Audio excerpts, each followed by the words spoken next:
Week 20 Viva. What can we learn about medieval society by examining their homes? We often tend to misread the medieval world by viewing it through the lens of our own experience. However, focusing on the physical realities of the medieval world offers us an important corrective. In particular, the medieval home reveals an enormous amount about just how different the medieval world was from our own. First, it tells us about the pervasiveness of social hierarchy. Secondly, it tells us about the impact of political and economic instability on peasants. And thirdly, it tells us about the rhythm of the medieval day and night. My first point is that in the medieval world, social hierarchy was everywhere, from your food to your clothing and the materials you used to build your house. In the medieval world, you could find evidence of hierarchy basically everywhere, including the larder. Medieval people thought that your class determined how your body worked, and therefore what was appropriate to eat. Aristocrats actually had a widespread problem with body dysmorphia. Some thought that they were made of glass at one point, and some others were constantly afraid that their heads were about to fall off. Because of this, aristocracy had to be extra careful about what they ate. So they reserved the best foods for themselves. For instance, peasants weren't allowed to eat venison, but hedgehog was fine for peasants, probably because it was actually a lot hard to eat, unsurprisingly, and a lot harder to cook. Anyway, you could even find hierarchy in their wardrobes due to things called sumptuary laws. These laws set limits on the expenditure and consumption for the different classes. These laws originated from rules in the church which determined which rank of clergy was allowed to wear what kind of vestments or other kinds of clothing. The earliest sumptuary laws were actually used to determine what different social groups, classes, like the Jews, for instance, could wear. In most cases, these laws were actually intended to make it easier to discriminate against the different classes. Eventually, however, sumptuary laws began to govern the specific clothing of each class.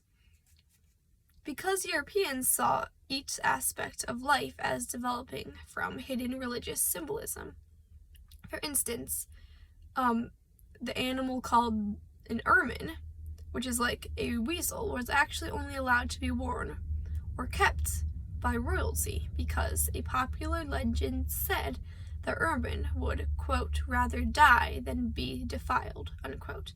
Thus, they actually became a symbol of moral purity. Hierarchy was also apparent in the home itself. Since timber was off limits to the average peasant, powerful people would demonstrate their influence by highlighting their ability to build timber in the way that they built their homes.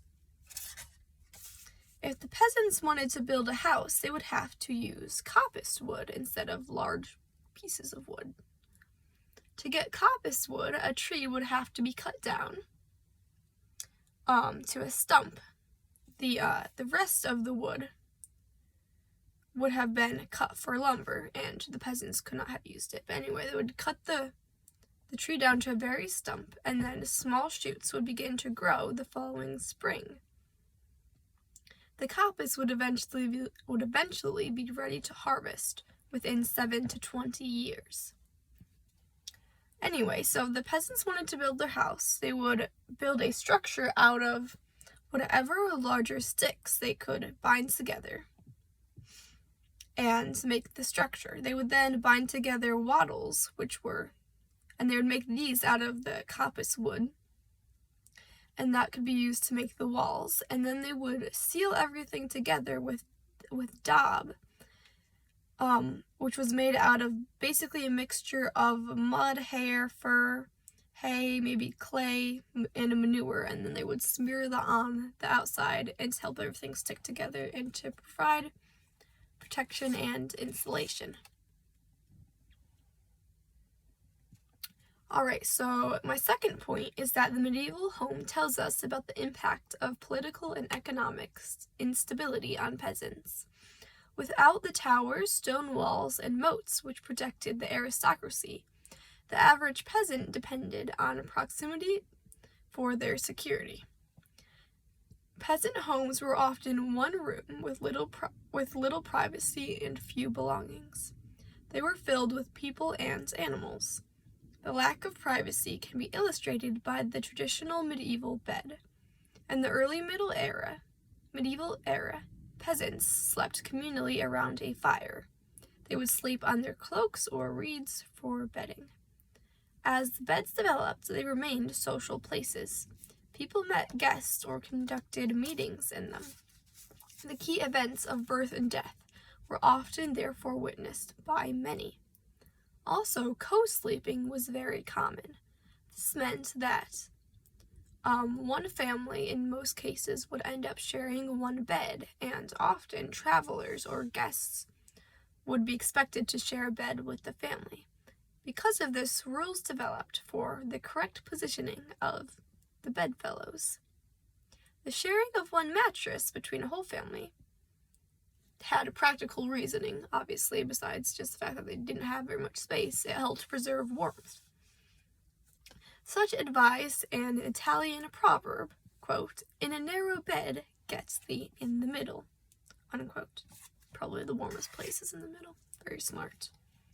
Anyway, the third point is that the proximity of large groups of people in one space and the lack of artificial light gave medieval life a very different rhythm. The close proximity of the peasant to his family and animals, because the animals were kept inside, meant that the rhythm and pattern of the typical person's day would have been almost unrecognizable to most modern people. Roger Eckhart reveals in his book, called At Day's Close, Night and Times Past. He reveals that because medieval people had no access to artificial lighting, most people would go to bed around sunset. The actual time spent sleeping was split into two phases. They were called first sleep and second sleep. According to Roger Eckhart, quote, "Both phases of sleep lasted roughly the same length of time, with individuals waking sometime after midnight before returning to rest," unquote. During this hour or two when they were awake in the middle of the night, they might pray or do some work that they could in the dark, go check on their animals, things like that. Of course, the later one peasant could go to bed, the later he would wake up after first sleep. If they went to bed after midnight, they may not wake up until dawn. This is illustrated in Geoffrey Chaucer's The Canterbury Tales and The Squire's Tale, where a girl, Canacee, is said to have slept soon after dark, and then she awakens early in the morning following first sleep. However, all her companions stayed up much later, and they slept until it was fully prime, or daylight. In conclusion, although we often tend to misread the medieval world by viewing it through the lens of our own experiences, focusing on the physical realities of the medieval world offers us a corrective. In particular, the medieval home reveals an enormous amount about just how different the medieval world was from our own. Firstly, it tells us about the pervasiveness of social hierarchy. Secondly, it tells us about the impact of political and economic instability on peasants. And thirdly, it tells us about the rhythm of the medieval day and night. Thank you.